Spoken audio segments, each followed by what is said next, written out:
Fala galera, Carla Bernardo, tô aqui para compartilhar com você o meu devocional diário e te provar que uma xícara de chá e 15 minutos de estudo bíblico podem transformar a sua vida. Livro de Lucas, capítulo 18, versículos de 31 a 34.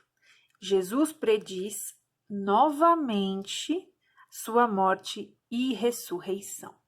Jesus chamou à parte os 12, D maiúsculo, os 12 discípulos, os especiais, os separados. A gente já viu aqui que quando aparece o anjo do Senhor maiúsculo, a gente sabe que é Jesus. Mestre maiúsculo, Jesus. Tudo que é relacionado a Deus, tudo que é aquele específico do Senhor vem em maiúsculo. Então, os 12 sempre aparecem com D maiúsculo. Interessante a gente pensar que isso aqui inclui Judas, né? Mas vamos lá. Jesus lhes disse: estamos subindo para Jerusalém. Eles estavam a caminho de Jerusalém. E tudo que está escrito pelos profetas acerca do Filho, olha aqui, F maiúsculo, então está falando de Jesus, não é o filho de alguém qualquer, é Jesus, o filho do homem, filho de José, né? O Deus encarnado, nascido de homem. Então, tudo que está escrito acerca do filho do homem se cumprirá.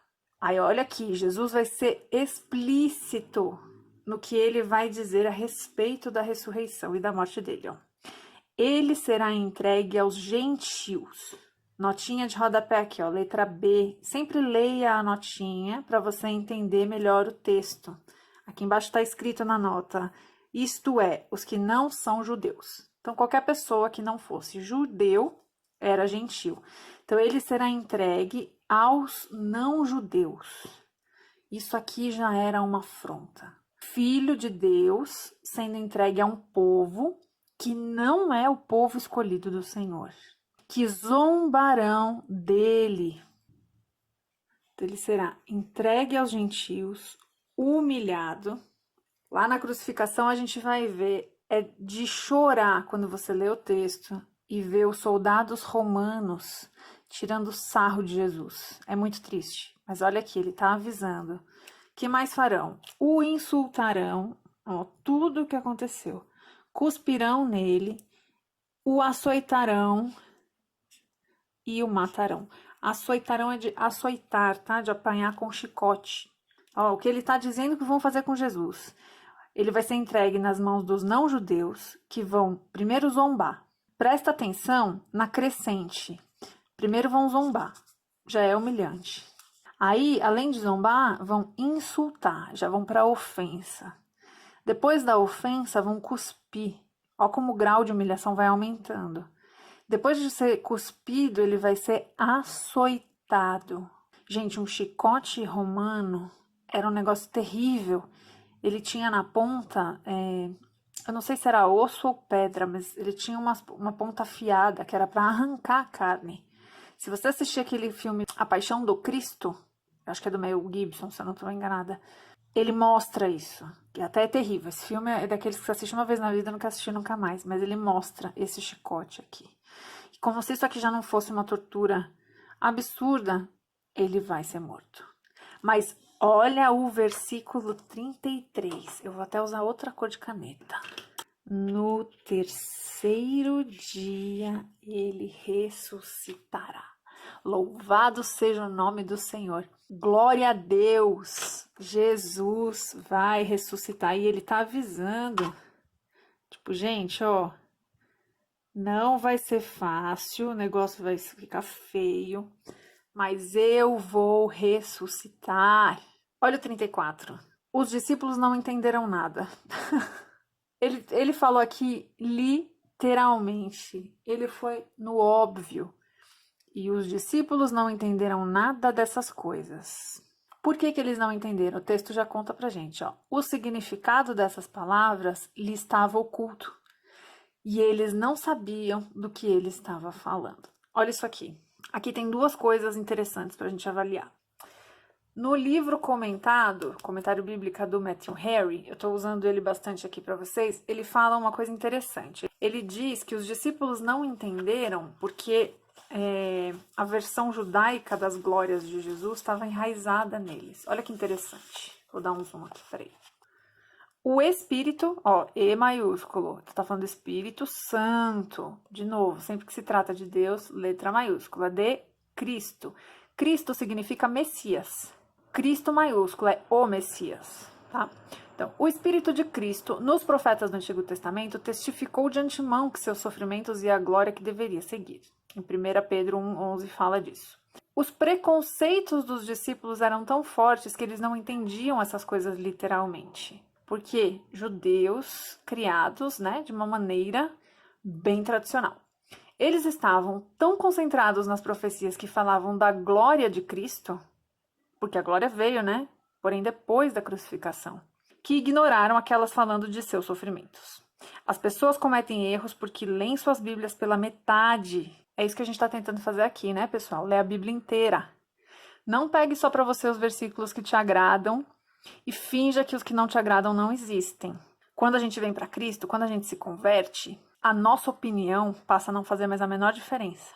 Quando você se coloca como servo do Senhor, quando você passa a servir a Deus, Ele é quem manda em você, Ele é quem te orienta, a sua opinião não importa mais. Então não adianta você ler a Bíblia e dizer, eu acho tal coisa. O que a gente acha não interessa. É o que está na Bíblia e a gente vive. O que agrada e o que não agrada. E é disso que ele está falando aqui. As pessoas cometem erros porque leem suas Bíblias pela metade. E se fixam apenas nas coisas suaves. Olha que forte isso. Vê se a gente não faz isso mesmo. Somos tão lerdos em aprender as lições apropriadas dos sofrimentos, crucificação e ressurreição de Cristo, como os discípulos eram para o que ele lhes disse sobre esses eventos. E pela mesma razão, o amor próprio e o desejo de objetos mundanos fecham nossos entendimentos. Eu vou deixar aqui na descrição do vídeo o link para você comprar esse livro. Ele é bem legal. Tem o comentário bíblico do Matthew Henry do Novo Testamento inteiro. Aquela foi a interpretação do Matthew Henry para esse texto, né? A analogia que ele faz conosco nos tempos de hoje. E a gente, de fato, faz isso que ele está falando, né? Pega da Bíblia só o que interessa. O que não interessa, a gente fala, não, os tempos mudaram. Ah, isso é porque era Antigo Testamento. A interpretação tá errada. A gente fica inventando um monte de coisa. Vamos focar no versículo 34. Olha isso aqui. Os discípulos não entenderam nada dessas coisas. Aí você lá e fala, bom, beleza, não entenderam porque eles são burros. Não entenderam porque eles não tinham entendimento. Mas olha aqui, ele explica. O significado dessas palavras lhes estava oculto. Nos 4 evangelhos a gente vai ver isso aqui. Coisas que Jesus fala, as pessoas não entendem, e o texto diz pra gente que elas não entendiam porque Deus lhes cerrou o entendimento. Porque Deus não permitiu que elas entendessem. Por que Deus não permitiu? Porque não era tempo. A partir da crucificação, da morte, da ressurreição de Cristo, é como se os olhos espirituais das pessoas fossem abertos. Então eles não sabiam do que ele estava falando, porque é isso mesmo. Se você tem mais tempo de vida cristã, provavelmente isso já aconteceu com você. Você teve um sonho, que você teve certeza que era Deus falando com você. Ou você recebeu uma profecia, Deus usou alguém para te entregar uma profecia. E aquilo naquele momento para você não fez muito sentido. E aí na hora que aquilo que Deus falou que ia acontecer acontece, parece que tudo faz sentido. Você lembra daquilo que foi dito, daquele sonho que você teve, você fala, era isso. De repente, todas as peças do quebra-cabeça se encaixam de uma vez só. Já teve essa experiência? Então, eu entendo que é isso aqui que está acontecendo. Jesus está falando porque ele sabe que vai ser útil no futuro. Porque você pode ler e falar, qual que é a lógica de Deus explicar uma coisa e, ao mesmo tempo, ele próprio ocultar o significado para a pessoa não entender? Não é melhor não falar nada, então? Não. Por quê? Porque Deus está falando algo que vai ficar gravado no coração deles e no momento certo tudo vai fazer sentido. Então aqui tem 2 razões para eles não entenderem. O que o Matthew Henry fala, que é uma interpretação mais humana, da mentalidade deles, de judeus tradicionais, e não entenderem isso aqui porque se apegaram às promessas de Jesus glorificado, que de fato aconteceu, só que depois da crucificação. E ignoraram as profecias que diziam a parte ruim, a parte dolorosa. Isso faz todo sentido, Matthew Henry está correto. Mas também existe o lado espiritual, em que Deus deixa propositalmente as coisas ocultas.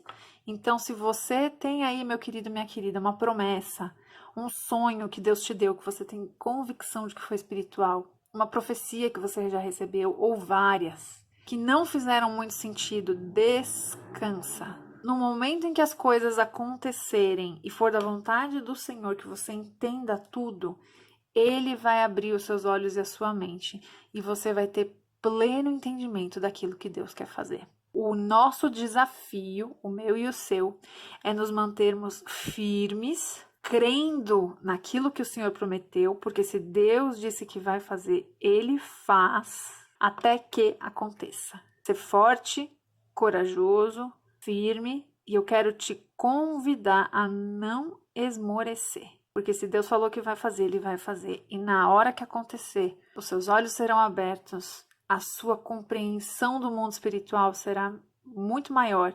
E assim como Jó, você vai poder dizer que conhecia Deus de ouvir falar. Mas a partir daquele ponto, você conhece a Deus de com Ele andar. Que Deus te abençoe.